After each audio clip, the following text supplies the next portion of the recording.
Olá, estamos mais uma vez juntos no domingo para uma conversa produtiva e saborosa aqui no Gazeta Rural. Enquanto a cidade desacelera, o agricultor segue atento ao tempo, à terra e ao amanhã. O agronegócio é mais do que números e produtividade. É trabalho diário, é tradição passada de geração em geração, convivendo com o saber antigo. É o pecuarista que cuida, planeja e resiste.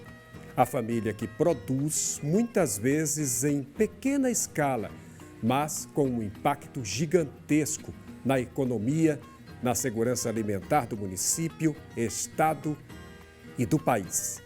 Aqui abrimos espaço para quem move o Brasil com as próprias mãos, para quem planta esperança, colhe desenvolvimento e sustenta o futuro. Por isso, você vai ver no programa de hoje. Produtores de cana reclamam do preço pago pela produção. Muitos estão com dificuldade de manter o negócio. Novo laudo confirma a presença de substância tóxica na ração como a causa de morte de centenas de cavalos no Brasil. Cerca de 80 animais morreram em Alagoas. Tem ainda a receita de pudim. Depois de 24 horas na geladeira, agora a gente vai untar a forma com desmoldante para evitar grudar e vai colocar no forno. Música regional de Anderson da Sanfona. Quando eu vim do sertão, seu moço do meu bodocó, a malota era o saque, o cadeado era o nó.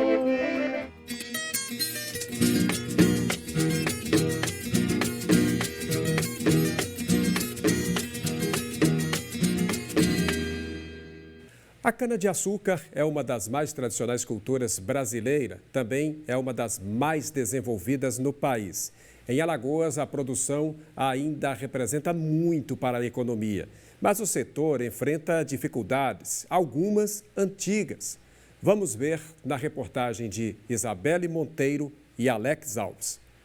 Os produtores reclamam de perdas de cerca de 25% do volume produzido na safra 2025-2026, quando comparado com a safra passada. Os principais motivos seriam as poucas chuvas no verão e a redução do preço da cana-de-açúcar. A questão maior hoje aqui da gente está a questão do clima.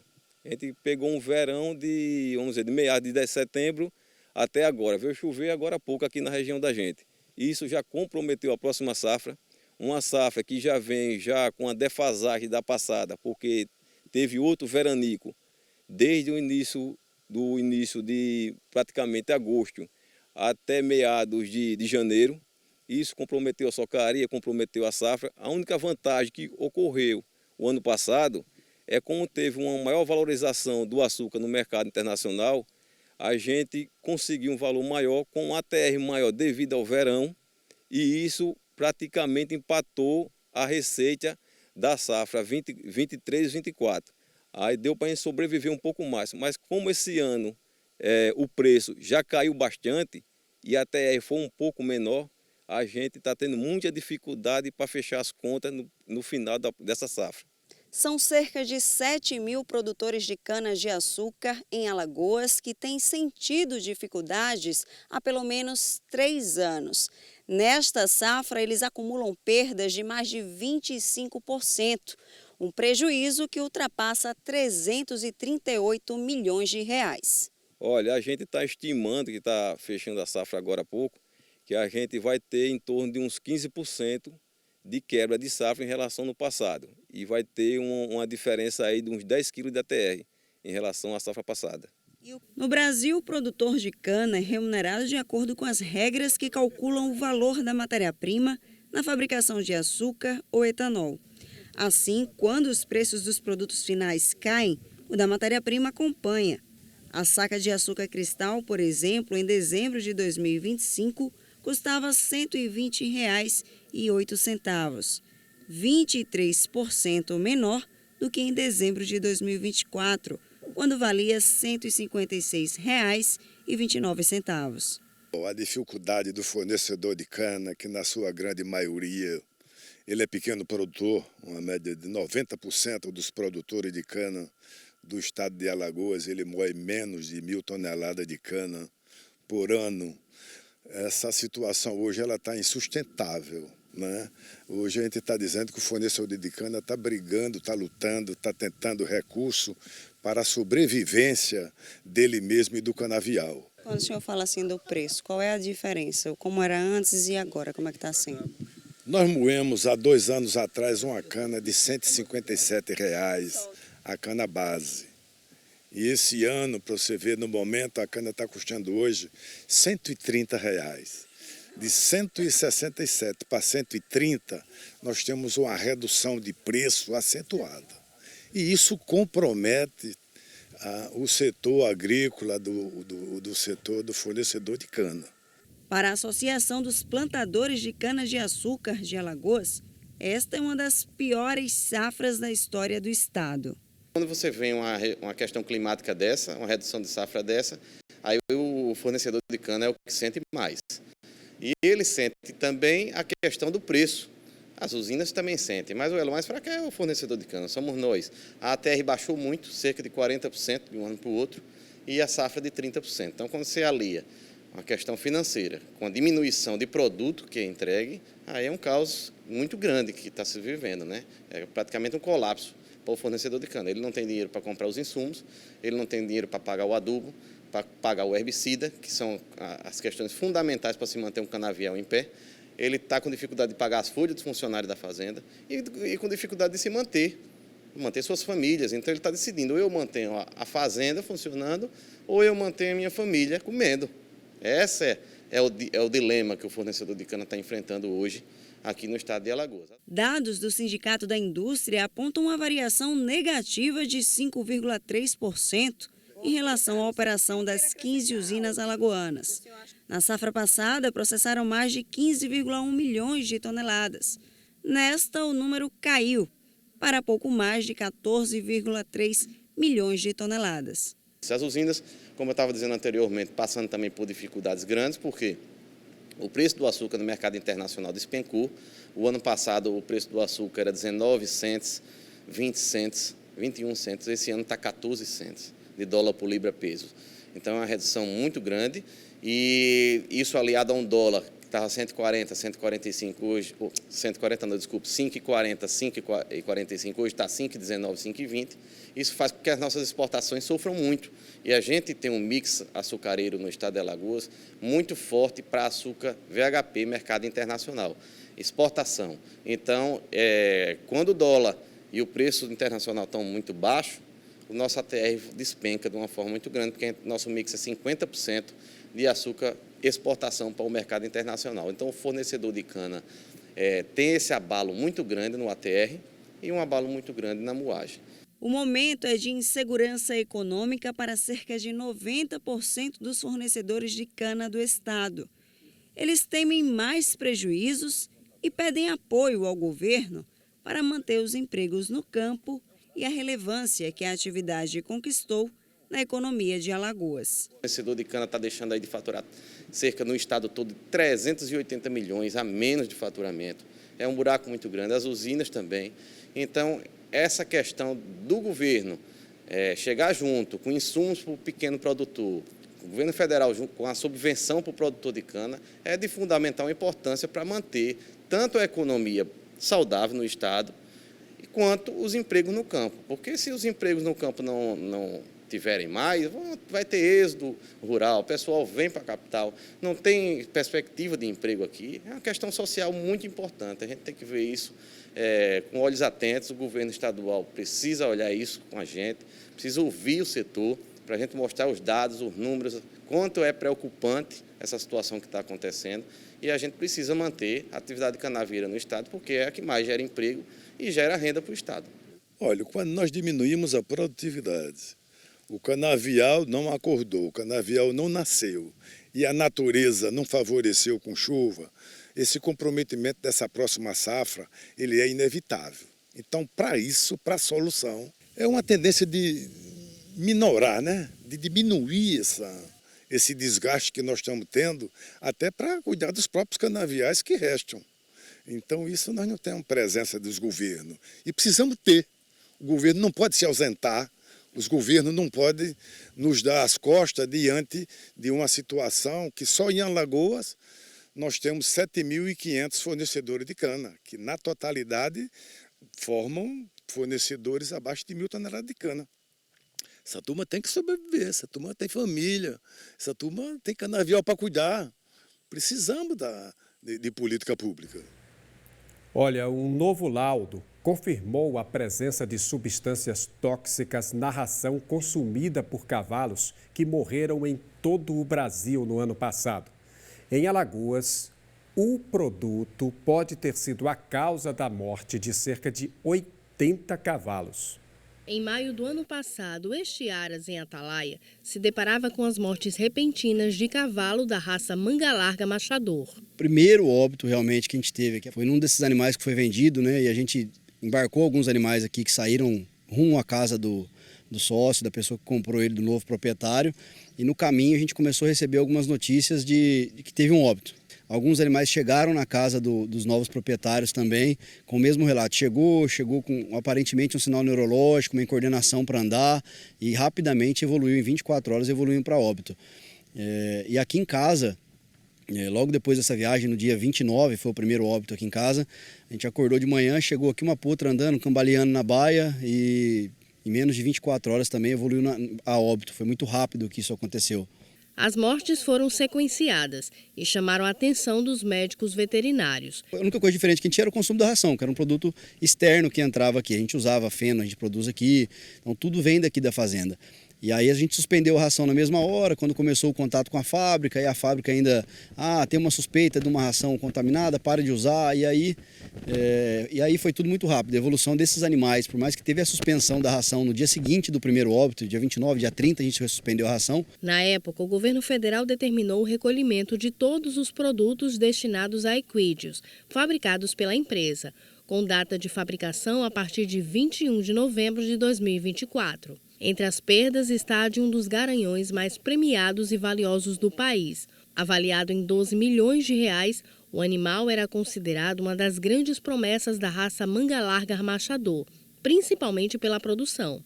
Somente neste Aras, em Atalaia, cerca de 90 cavalos vieram a óbito. Exames de necropsia e a análise da ração comprovaram a existência de substância tóxica consumida pelos animais.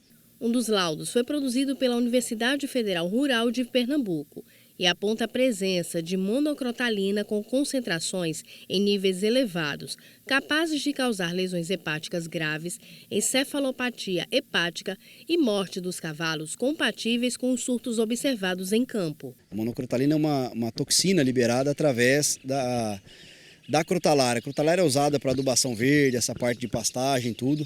E aí a semente dessa planta crotalária, ela libera uma toxina chamada monocrotalina. E essa monocrotalina no organismo do animal é extremamente tóxica. Ela causa lesão hepática, sistema nervoso.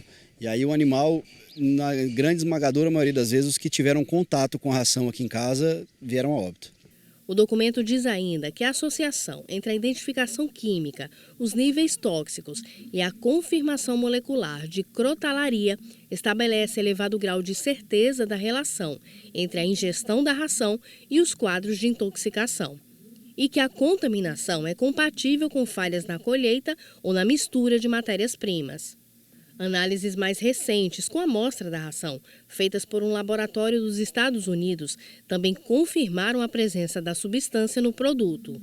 Dos últimos resultados das últimas análises que nós fizemos, as primeiras em conjunto com o Ministério da Agricultura, nós determinamos a presença e a quantidade de monocrotalina na ração. E mais recentemente nós também identificamos junto com o Ministério da Agricultura dos Estados Unidos o DNA da planta.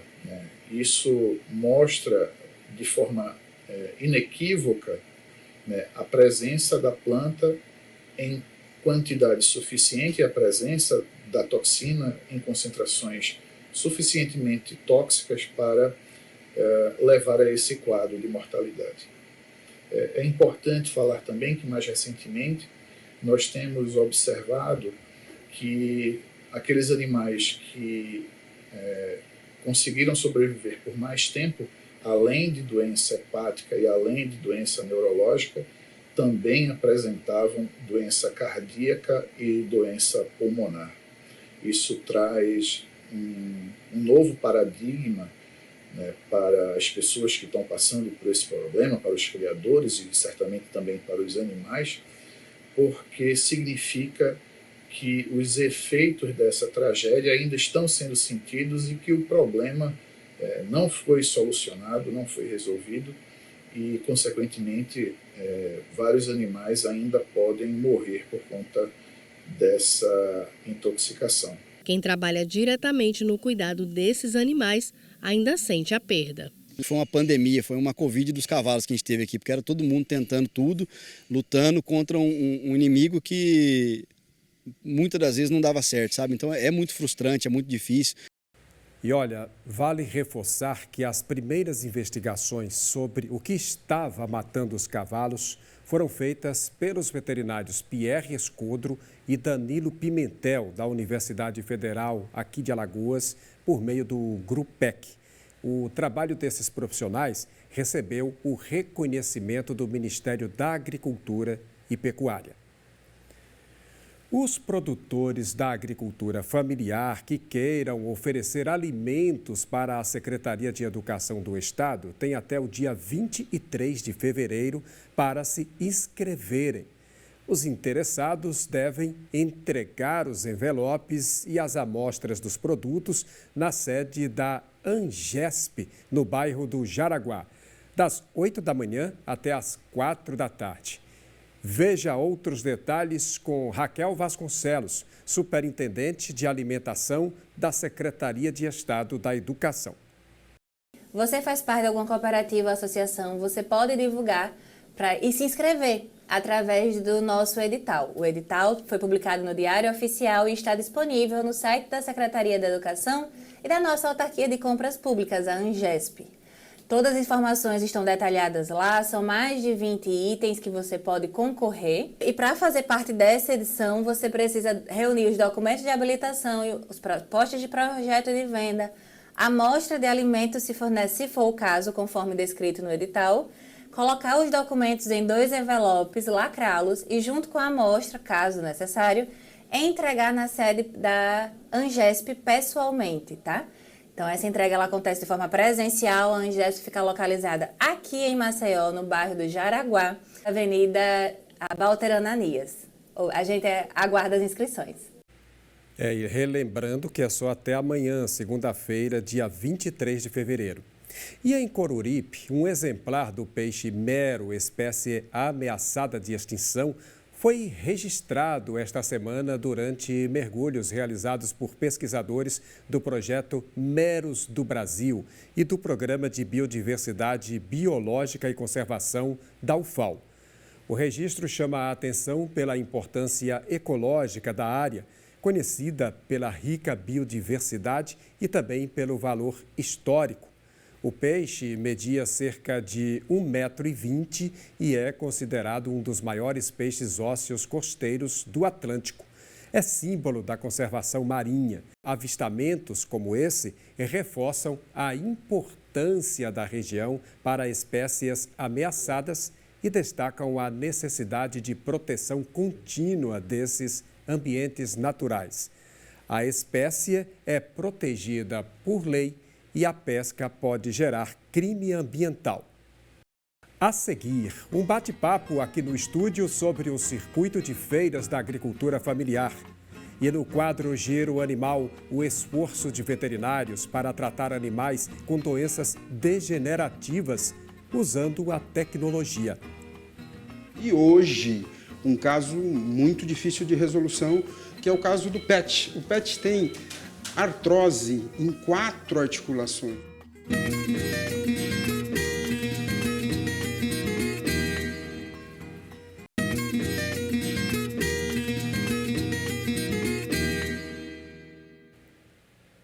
Olha, as cooperativas agrícolas em Alagoas estão prontas para mais uma edição do Circuito Estadual de Feiras da Agricultura Familiar e da Economia Solidária. A temporada 2026 vai começar na cidade de Piranhas e segue até junho, percorrendo diferentes regiões do estado. Aqui comigo, o secretário executivo de Agricultura Familiar da SEAGRE, Ronaldo Targino. Bem-vindo, secretário. Como é que está essa preparação toda para esse mega evento que reúne essas pessoas que produzem no campo? Obrigado, Amorim. Bom dia a todos os telespectadores. Mais um ano de circuito de feiras, Amorim, importantíssimo para o nosso campo, para a nossa agricultura familiar, cooperativas, associações, movimentos sociais, todos empenhados em apresentar o seu produto à sociedade alagoana. Essa é a perspectiva. E já começa em Piranhas na próxima sexta-feira, 27, é isso? Como é que vai ser? Como é que está a organização para esse evento? Isso, começa em Piranhas. Esse ano o circuito traz uma novidade. A gente vai percorrer as regiões de acordo com o potencial turístico de Alagoas. A ideia é que essas cooperativas que já estão fortalecidas pelos programas governamentais de compras públicas, elas agora consigam apresentar também o seu produto ao mercado privado. E aí Piranhas é essa primeira etapa aí em que a gente vai envolver hotéis, bares, restaurantes ali do entorno para conhecerem esse produto da agricultura familiar, poder adquirir e comercializar a partir dos seus empreendimentos. E aquela região ali do sertão, parte irrigada ou parte ainda sem irrigação, tem muita produção agrícola, né? Tem produção de mel, que nem a gente está vendo aqui, tem artesanato, tem tudo. E a região dos Cânions de São Francisco é uma região que mais tem se desenvolvido ultimamente na questão do turismo rural. Como é a importância do turismo rural para essas comunidades que estão se organizando em cooperativas ou já organizadas? Importantíssimo. O nosso sertão é muito rico em tudo, né? A gente tem hoje, a grande dificuldade do sertanejo sempre foi a água. A gente vai mudando essas realidades. Já temos o Canal do Sertão ali passando a maior quantidade de água já vista num sertão nordestino. Então, aí, a partir dali, a gente tem uma cultura forte, a gente tem um artesanato forte e a gente tem uma produtividade grande da nossa agricultura familiar. A ideia é explorar esse turismo rural, mas explorar também o turismo já concretizado ali no sertão, por conta dos cânions, por conta do sucesso que a região tem, para que a gente possa oferecer esse produto de forma mais qualificada, tanto para os empreendimentos turísticos, quanto para a população de forma geral. Então, além da produção in natura, lá a gente vai contar com muito agroindustrializado, a partir do trabalho das nossas cooperativas, com as locais e com algumas que já têm atuação em todo o estado de Alagoas. É importante sempre que os produtores familiares estejam organizados nas cooperativas. Como é que funciona esse processo de cooperativismo no interior? Hoje a gente conta, inclusive na realização dessa feira, a gente conta com a parceria da SEDICS, que é a Secretaria de Estado de Desenvolvimento Econômico. Lá tem uma Secretaria Executiva de Cooperativismo que fortalece essas cooperativas. A gente conta com a parceria da Unicafes, que é a União das Cooperativas de Alagoas. E aí essa feira fortalece ainda mais o cooperativismo. A gente costuma dizer que a agricultura familiar, Alagoas vive muito da agricultura familiar, mas organizar essa agricultura familiar a partir dos coletivos vai dar uma força maior. Então o Estado tem focado nisso, essas feiras garantem esse fortalecimento também por priorizar o cooperativismo, priorizar as associações, os movimentos sociais. A partir desses coletivos, a gente junta o pequeno para que juntos se tornem mais fortes e possam competir no mercado com os grandes. Secretário, como é que fica a situação desses agricultores que têm vontade de participar, mas ainda não conseguiram estar cooperados, não fazem parte de uma associação ou cooperativa? Tem algum meio de incentivo para eles, alguma forma de eles mostrarem e venderem os seus produtos? Tem sim. Toda a agricultura familiar está convidada para participar dessa feira. Então, associação, cooperativa, movimento social ou agricultor individual pode fazer a inscrição, garantir lá o seu espaço para comercializar. E tem uma coisa interessante, Amorim. Em algumas feiras a gente pôde presenciar isso. Às vezes aquele pequeno produtor produz um hectare, uma fruta, né? Lá, e ele faz essa comercialização individualizada, vai para uma feira dessa, consegue identificar ali uma cooperativa que já trabalha com a agroindustrialização dessa fruta, seja para uma polpa de fruta, para um doce, para uma geleia, e consegue fechar um negócio, de repente até ir virar um cooperado aí de uma dessas cooperativas. É um outro caminho. A inscrição é aberta para toda a agricultura familiar.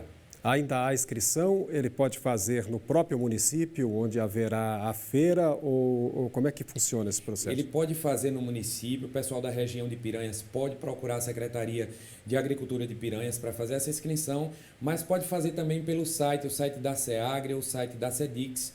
Está lá um formulário, ele vai preencher dizendo a sua intenção de participar, o seu produto, o que é que ele comercializa, para que a gente possa fazer essa divulgação, garantir o seu espaço e apresentar esse produto à nossa sociedade alagoana. E esse circuito de feiras, ele será semanal, mensal, até junho? Como é que ele vai ocorrer? Ele vai até junho. Nós vamos percorrer 9 cidades, né, respeitando esse potencial turístico, mas cidades em todas as regiões de Alagoas. Então, as inscrições vão abrindo de acordo com cada etapa para que a população local possa se inscrever.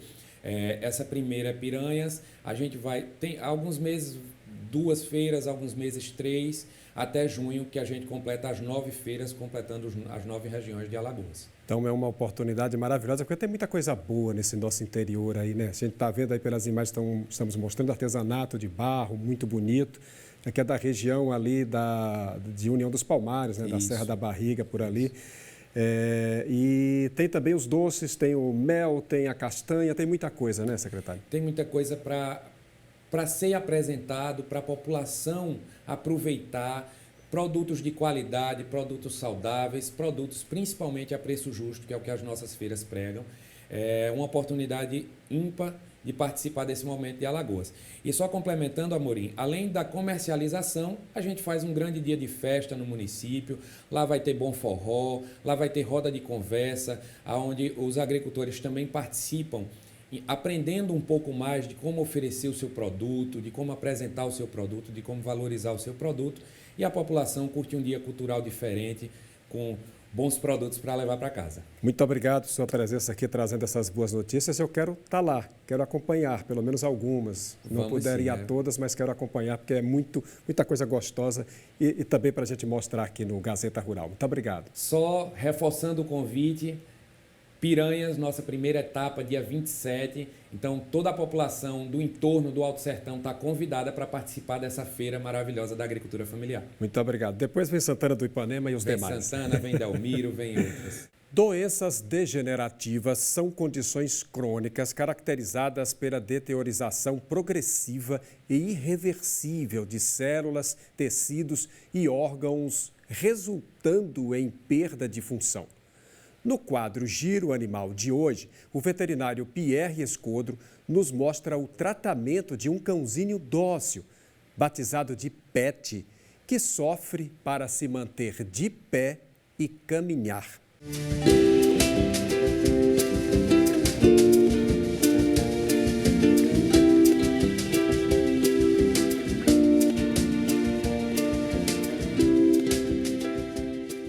Alô pessoal, estamos aqui no Giro Animal e hoje um caso muito difícil de resolução, que é o caso do Pet. O Pet tem artrose em 4 articulações, os 2 cotovelos e os 2 joelhos.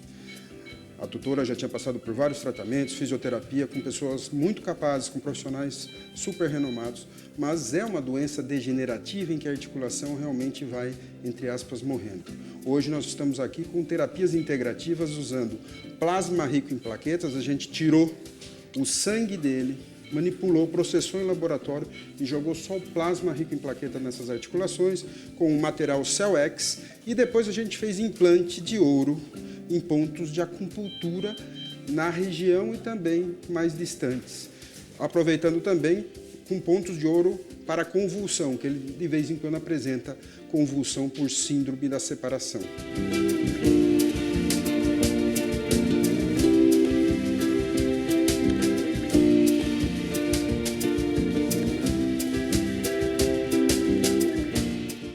Ele tem muitos problemas como as patas, os joelhos, os ombros. Esse lugar aqui é único em Alagoas. Tem cientistas, pesquisadores, tem veterinários que sabem como fazer essas operações, cirurgia muito sofisticado, muito complicado. Acho que é o melhor, provavelmente é o melhor lugar do Brasil para fazer esse tipo de operação.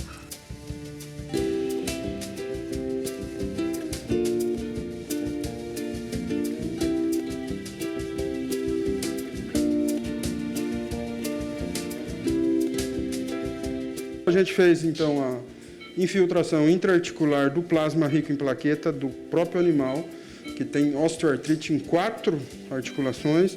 E agora a gente vai trabalhar com implante de ouro em pontos de acupuntura, iniciando, né, tentando fortalecer, melhorar a imunidade e tirar a dor nessas 4 articulações.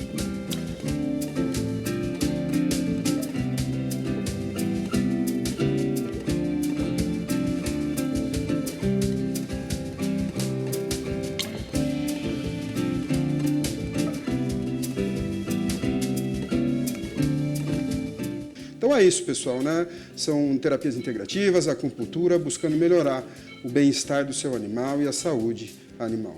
Hoje tivemos a ajuda do Golden Pet Care e do Cellex. Isso é um pet de família, é a pet da minha filha de 13 anos. E me sinto muito seguro levando ele aqui para tratamento.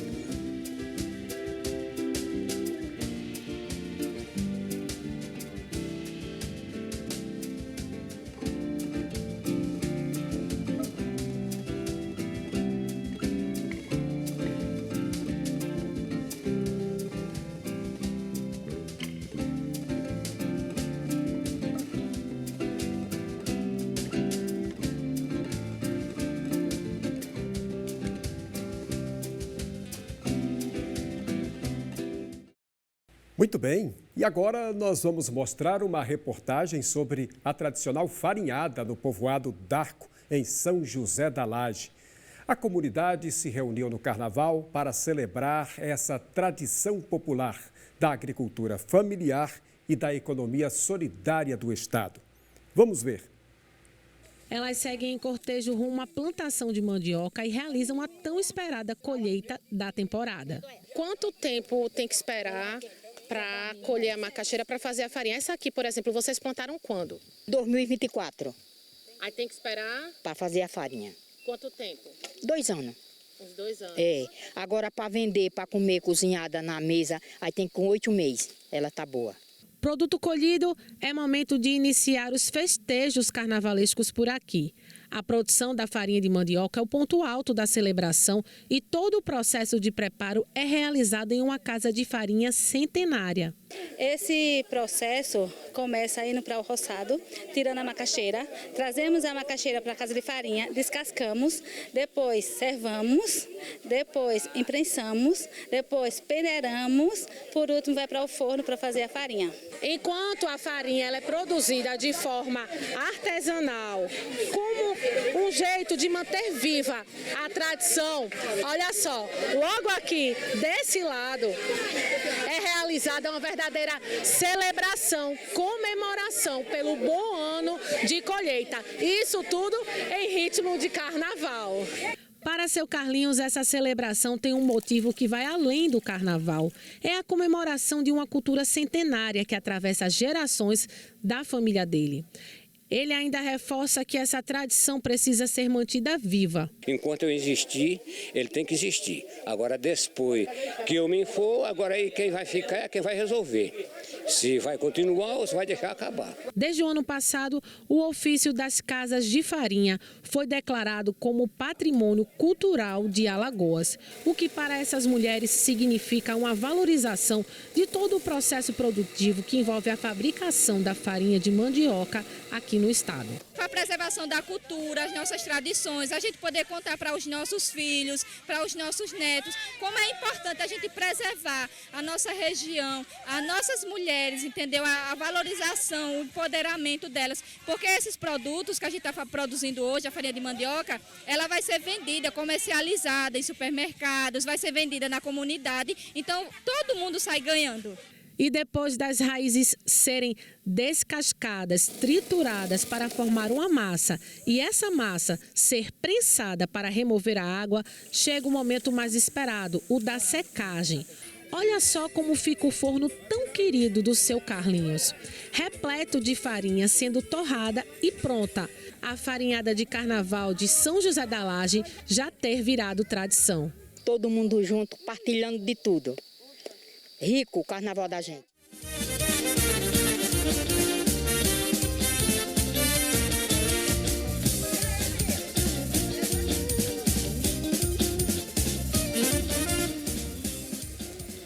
E daqui a pouco, no Gazeta Rural, você vai conhecer o príncipe do pudim e aprender com ele como preparar uma receita usando leite em pó.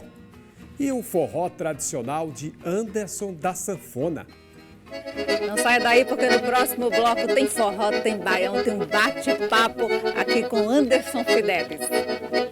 Comigo? Oxê! Tamo aí.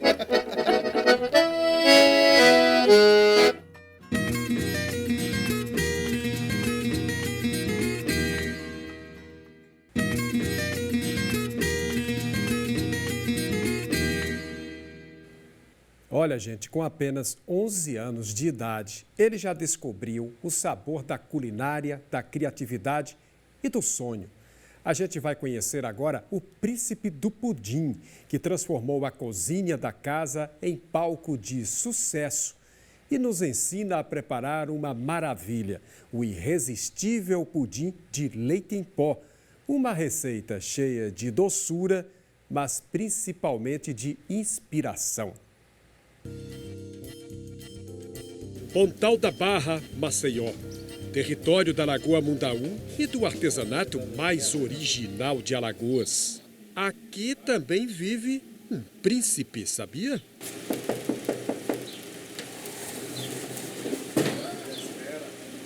Agora eu já estou aqui na cozinha do príncipe do pudim e fazer uma pergunta clássica para ele.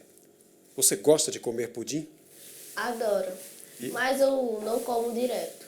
Ah, evita muito doce. É. Tá certo, né? Agora fazer também você adora. Adoro. Carlos Henrique, 11 anos, é o príncipe dos pudins. Em meio às telas dos celulares e à correria do dia a dia, uma história doce vem chamando a atenção nas redes sociais. O nome traduz o carinho e a dedicação com que esse jovem empreendedor trata cada detalhe do que faz. E quantos anos você começou a fazer pudim? Foi recente? Eu comecei com 10 anos, foi ano passado, no meio do ano passado, julho do ano passado. Aí em setembro eu fiz 11 e eu tô até agora fazendo pudim. A ideia da marca Príncipe do Pudim foi de você mesmo ou da mamãe? Foi, na verdade, do meu pai. Aí ele fez as roupas no centro. Ele é o empresário? É. Tá bom, então esse pudim que nós vamos fazer, que pudim é esse? Que você vai fazer? Pudim de ninho. Aí no final a gente vai colocar a cobertura de Nutella. Tá certo, então vamos lá. Mostra pra gente os ingredientes aqui. 4 ovos primeiro. Pode quebrar em cima. Aí você já vai colocando no liquidificador, não é isso? É. Então pode ir colocando. Você coloca primeiro os ovos. Uhum.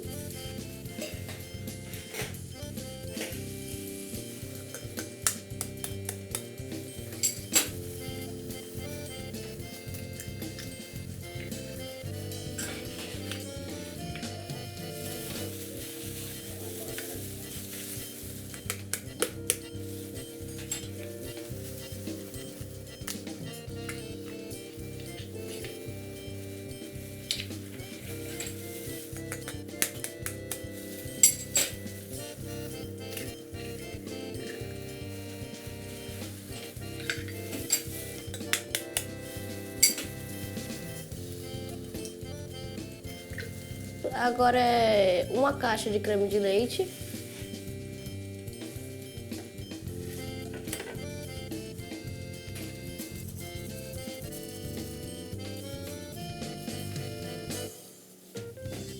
E 8 colheres de leite em pó.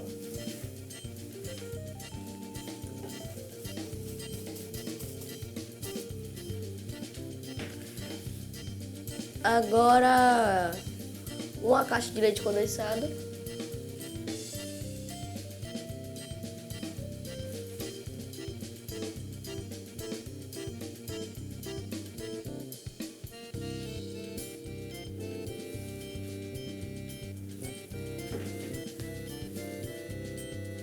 E 600 ml de leite.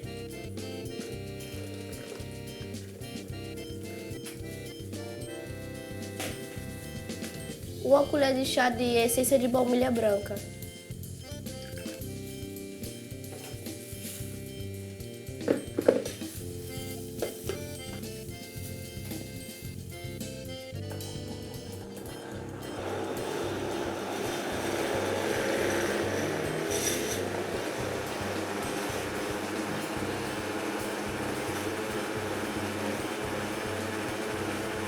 Deixa bater por 1 minuto.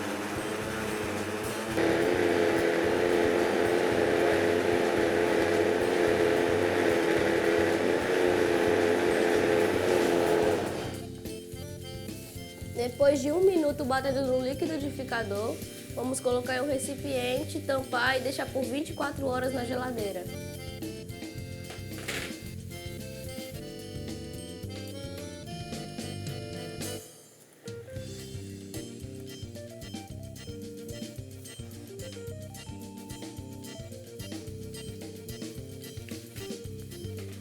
Depois de 24 horas na geladeira, agora a gente vai untar a forma com desmoldante para evitar grudar e vai colocar no forno. Chacoalha.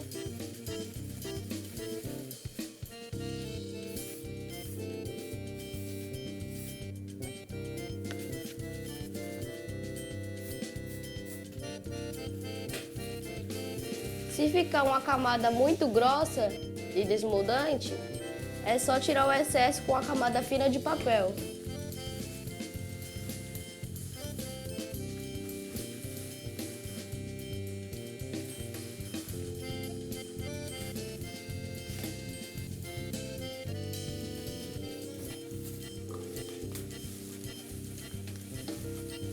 Agora é só colocar a massa na forma e botar no forno.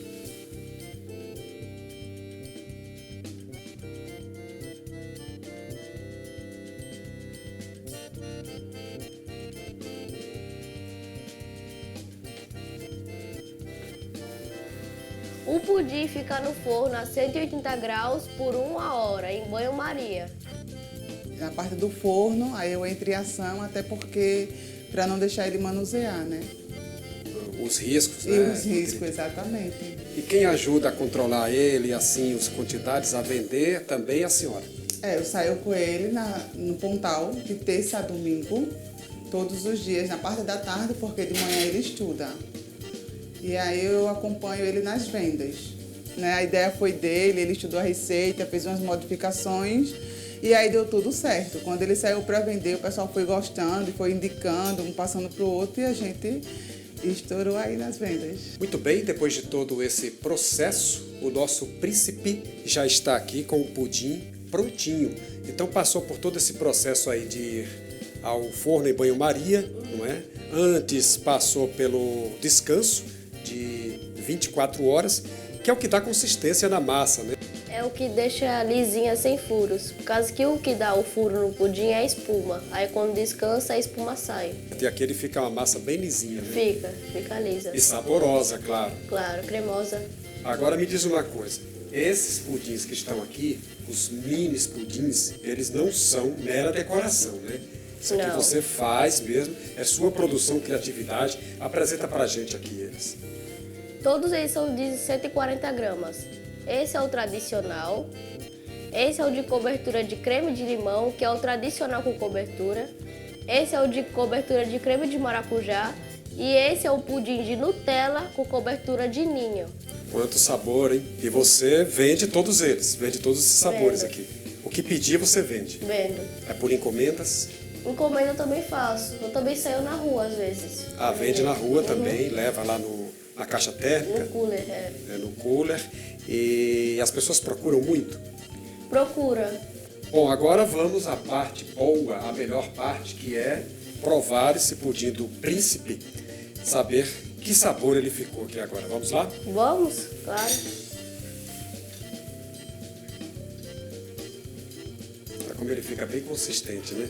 Bem firmezinho. Para quem gosta de chocolate, quem gosta em especial de Nutella, né? Uhum. É o sabor de mão cheia. Deixa eu pegar aqui. Para a sobremesa de hoje, gente, nada melhor. Se tiver sem querer fazer, sem tempo, com preguiça de ir à cozinha, só fazer a encomenda aqui ao Príncipe do Pudim. Eu já vou saborear aqui o meu. Como fica realmente macia a massa, né? E gostoso. E olha, por não conter açúcar, fica bem suave, assim, o sabor não fica doce, né? Uhum. Porque o doce que tem aqui é o da Nutella. Então ele se mistura a massa e fica muito apetitoso, eu garanto.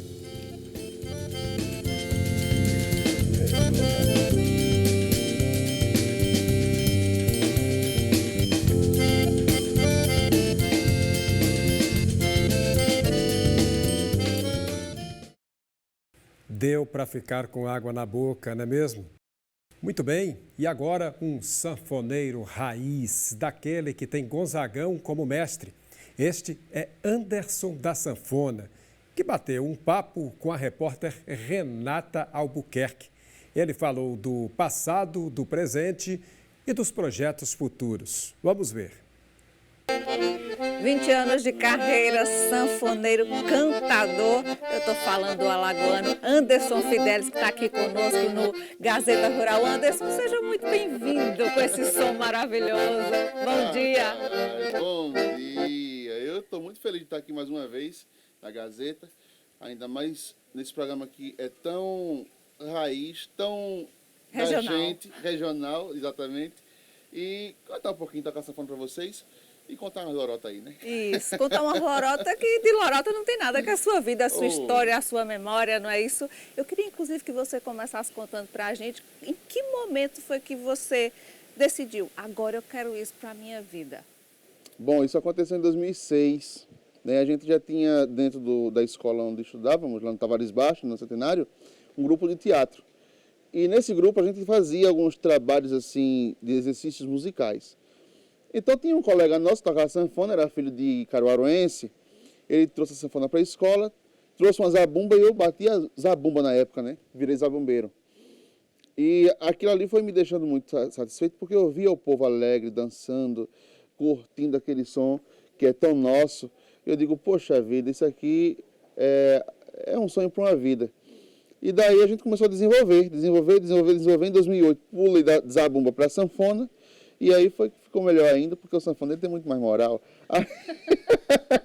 E daí eu estou até hoje puxando fole por aí afora, não só aqui em Alagoas, mas levantando a nossa bandeira alagoana em Pernambuco, na Paraíba, até para fora do Brasil já fui.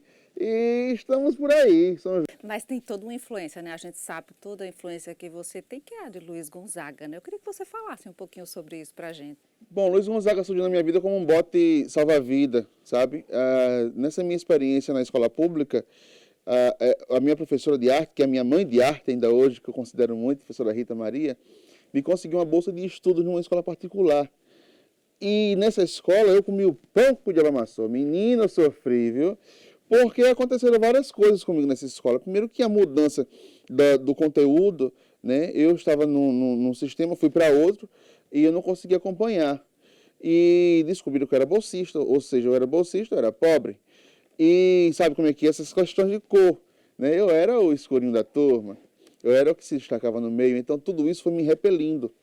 E dentro dessa minha agonia foi quando eu descobri Luiz Gonzaga. Luiz Gonzaga com aquele chapéu de couro, aquele gibão. No momento de adolescência, de desenvolvimento, a gente querendo encontrar uma identidade. Quando eu vi aquele cabra vestido daquele jeito, daquela realeza, ainda por cima da minha cor, eu digo, rapaz, quem é esse homem? Escutei e aquele som tocou no meu coração. Então, Luiz Gonzaga para mim é meu salva-vida, meu bote salva-vida, né? Eu hoje sou totalmente, em vida, em arte, em tudo, Luiz Gonzaga, ele é a maior referência minha. Quando eu vim do sertão, seu moço do meu bodocó, a malota era o saque, o cadeado era o nó. Só trazia coragem a cara, viajando no pau de arara, eu penei, mas aqui cheguei. Eu penei, mas aqui cheguei. É um clássico, assim como todos os outros de Luiz Gonzaga, né? É difícil a gente escolher até uma música, né, do Luiz Gonzaga. Não, eu acho que para você é impossível. É impossível, porque são tantos compositores bons que passaram pela vida de Gonzaga. Miguel Lima foi o primeiro que não tinha essa temática nordestina. Miguel Lima era carioca. Então ele gravou várias músicas de Miguel Lima que não tem esse toque. Tem uma que fala assim, ó. A primeira que ele gravou, dança, dança mariquinha, para o povo apreciar. Essa boa mazurquinha que pra você vou cantar.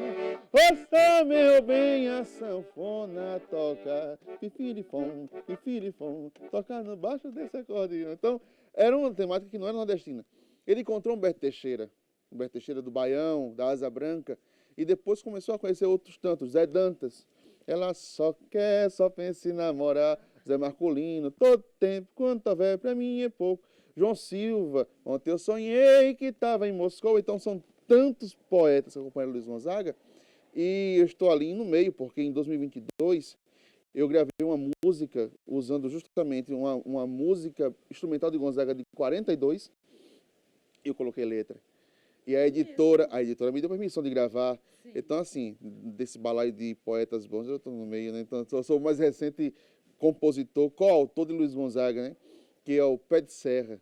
E foi uma maravilha, porque a família dele adorou, o povo exuense lá adorou, os maçoenses também se sentiram muito privilegiados, porque eu estou justamente escrevendo o nome da história do forró junto com essas pérolas, né? E eu não gosto de falar muito não, porque senão eu acabo ficando papudinho. Então cante. Pé de Serra. Forró do bom tem que ter zabumbeiro, triangueiro, pelo menos um pandeiro pra animar. O cabra é bom de fole, balançando o terreiro, é coisa de forrozeiro, pé de serra de lascar. Forró do bom era aquele puxado no fole prateado do rei do Baião. Mas hoje em dia o forró tá mudado, insosso mal pago não é forró mais não. Pois eu digo por mim, isso é forró do ruim, e desse jeito assim é pior que giló. Sou mais a minha terra, o som do pé de serra, sou mais o coco, o baião e o forró. Forró do bom tem que ter zabumbeiro, triangueiro, pelo menos um pandeiro pra animar. O cabra é bom de fole, balançando o terreiro, é coisa de forrozeiro, pé de serra de lascar. Além disso, você tem a questão do cordel. Então, é um artista, eu diria que completo. Não tão completo não, porque na dança eu sou uma negação, né? Mas eu digo repleto e completo de cultura, da nossa cultura enraizada em você, né? Porque a música, é a arte na forma de desenhar e também o cordel. Eu queria que você falasse desse seu projeto do cordel, porque inclusive você é pedagogo também, né? Então você une tudo isso. Exato. Eu trago, em vez de eu ir para a sala de aula, eu trago a sala de aula para o meu mundo da arte, né? O desenho surgiu ainda quando eu era criança, eu me desenvolvi na puberdade desenhando na escola, o cordel apareceu também nessa época, e eu fazia os desenhos em estilo xilogravura, porque eu não talhava na madeira, mas eu buscava desenhar à mão aquele estilo, né, da xilogravura. Uhum. Então eu fazia meus poemas, desenhava as capas, pendurava os barbantes nos corredores da escola e vendia, e tirava o dinheiro da merenda. Eu vendia os cordelzinhos, era 25 centavos, naquela época 25 centavos era muita coisa. Sim, dava para lanchar bem, né? Oxe, eu era rico, rapaz, eu era rico. Vendia meus cordéis e daí fui desenvolvendo justamente a escrita. E a literatura ficou um tempo parada na minha vida, de maneira objetiva, porque de um outro lado também o compositor fazia com base justamente nessa construção estética do cordel. Minhas músicas autorais, elas buscam justamente essa linguagem. Mas só agora, depois de 23 anos, que em 2003 eu ganhei um concurso literário do Conselho de Medicina, centenário de Arthur Ramos. E daí eles disseram, eu quero que vocês façam aí uns poemas para poder concorrer. Era aluno de escola pública particular. Eu ganhei em primeiro lugar, 1.500 conto. Olha, menina, fiquei estibado. Aí fiquei incentivado a lançar o livro. E esse livro nunca saiu. Saiu o ano passado, em 2025, que é o Traços de Cordel, uma coletânea de poemas meus desde essa época até os mais recentes. E junto com esse lançamento do livro, tem a formação de alunos para a literatura de cordel. Então, eu faço de maneira pedagógica que a literatura de cordel seja uma ferramenta de produção textual, de leitura e também de compreensão dos conteúdos. Então, a minha vida hoje, depois de 20 anos de carreira de sanfona, está mais para semeador do que para colheita. Porque eu estou agora tentando colocar na cabeça de uma nova geração esse interesse pela nossa cultura popular, pelo cordel, pelo baião, e eu acho que tem saída, viu? Você é muito jovem, é fácil de semear mesmo ainda. Isso é verdade. Da gente semear, né? Eu queria saber se você consegue recitar algum desse cordel aí, para a gente ter noção do que tem nesse livro. Olha, lembra de algum? Rapaz, olha, eu não lembro não. Sabe por quê? Não, eu lembro de um. Finalmente eu lembro de um. Olha, porque é o seguinte, esse negócio de inerte na literatura de cordel acabou me deixando também a cabeça meio azuretada para fazer recital, né? Mas tem um que fala do trem, o nosso trem que cruza Maceió, né, que sai até Rio Largo, a gente tem um interesse muito grande que ele se expanda pelos interiores, né? Sim. Então ele fala, venho do centro, do mercado e do poço, causa maior alvoroço para chegar no Jaraguá. Saia da frente, quem for podre se arrebenta, é melhor sair da frente porque eu não vou parar. Na minha linha eu sou um rei sem coroa e eu sigo numa boa, esqueci o resto. Ah, meu Deus do céu, quer que eu cante ela? Ah, eu vou cantar ela, porque aí eu consigo colocar uma musiquinha. Venho do centro, do mercado e do poço, causa o maior alvoroço para chegar no Jaraguá. Saia da frente, quem for podre se arrebente, é melhor sair da frente porque eu não vou parar. Na minha linha eu sou um rei sem coroa e o povo numa boa segue sem se incomodar. E vai descendo, vai subindo, vai seguindo, eu sempre conduzindo, a minha vida é trafegar. Eu sou o que sou, eu sou o que vem, abrindo o caminho, na linha sou trem. Eu sou o que vem, eu sou o que vou, caminho cantando, ser trem é o que sou. Sai da frente, do ego. Anderson, 20 anos de carreira, o que é que você, quando olha tudo que você passou, desde ali dos 16 anos, quando despertou em você esse sentimento da nossa cultura, de levar adiante a nossa cultura, quando você olha os 20 anos que passou e os próximos, né, que virão, o que é que você já projeta assim para a sua vida? A curto prazo, eu estou organizando o lançamento do meu primeiro álbum ao vivo, né, em comemoração justamente a esses 20 anos de carreira. Fazer um apanhado das músicas que eu produzi desde as minhas primeiras gravações em 2008 até as recentes. Então vai ser um show em teatro, confortável, não vai ser um forró-bodó não. Eu vou fazer uma coisa muito mais intimista para comunicar com o povo daquilo que se comunica com o meu coração, né? Agora daqui para frente só Deus sabe. A gente nunca entende como é que é as estradas da vida, às vezes a gente cruza por uma esquina e dá de cara com uma coisa boa, às vezes dá de cara com a buraqueira da gota. E a gente nunca pode fazer muitos planos com o futuro, né? Às vezes eu faço uns traços, mas quem sabe é Deus do caminho que a gente vai levar, né? Mas como todo nordestino, a gente sempre tem a esperança de que seja tudo sempre muito bom, né? A esperança da gente nunca morre. Não, de jeito nenhum, de jeito nenhum. E a arte, mais ainda. A arte é justamente a esperança de um povo que não consegue falar e só consegue sentir. E justamente esse transbordar do não falar é a linguagem da arte. Então eu tenho esperança que essa arte popular do nosso povo consiga se reencontrar com ele, porque tem uma distância ainda meio perigosa do que é produzido pelos artistas populares e a massa às vezes não tem uma visão muito mais aproximada do que a gente produz. Quando eu vim do sertão, seu moço do meu bodocó, a malota era o saque, o cadeado era o nó. só trazia coragem e a cara, viajando no pau de arara, eu penei, mas aqui cheguei, eu penei, mas aqui cheguei. Que bate-papo sensacional, né, gente? Parabéns aí para a repórter Renata Albuquerque e o repórter cinematográfico Alex Alves, que fizeram essa reportagem especial maravilhosa. E assim termina o Gazeta Rural desse domingo. As reportagens dessa edição você confere na nossa página na internet, gazetaweb.com, ou no canal no YouTube TV Gazeta de Alagoas. Participe com a gente. É só enviar sua sugestão ou dúvida para o nosso WhatsApp. O número é 99403-0740. 99403-0740. Escreva para a gente, mande a sua sugestão, tire a sua dúvida. Um ótimo início de semana e até o próximo programa. Abraço!